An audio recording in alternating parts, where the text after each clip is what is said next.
पल पल सतावे ऐसन जहरिया पियावे, पल पल सतावे ऐसन जहरिया पियावे।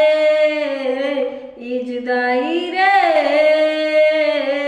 नाही जियावे ना मुआवे, ई जुदाई रे नाही जियावे ना मुआवे।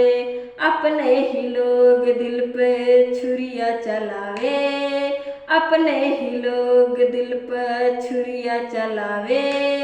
ई जुदाई रे नाता जियावे ना मुआवे, ई जुदाई रे नाता जियावे ना मुआवे।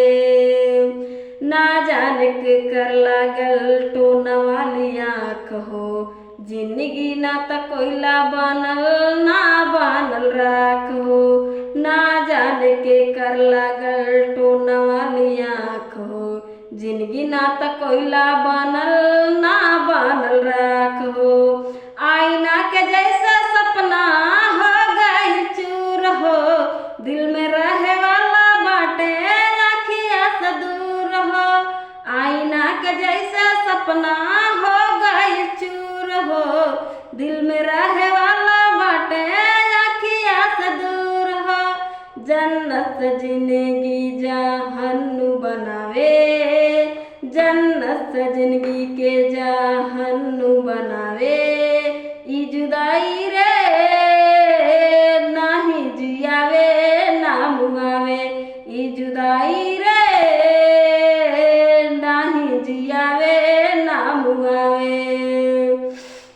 होता बर्दाश्त नाही हमदम से दूरी, जिए खाती उनका दीदार बा जरूरी।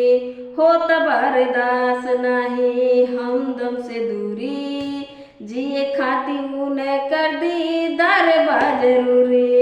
एक बार मिलता त कहते भगवान के, मोहब्बत के मतलब बता द इंसान के।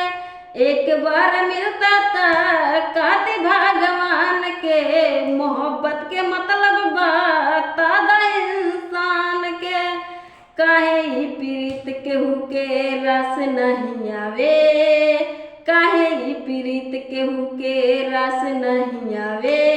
ई जुदाई रे नाता जियावे ना मुआवे, ई जुदाई रे नाता जियावे ना मुआवे, ई जुदाई रे नाही जियावे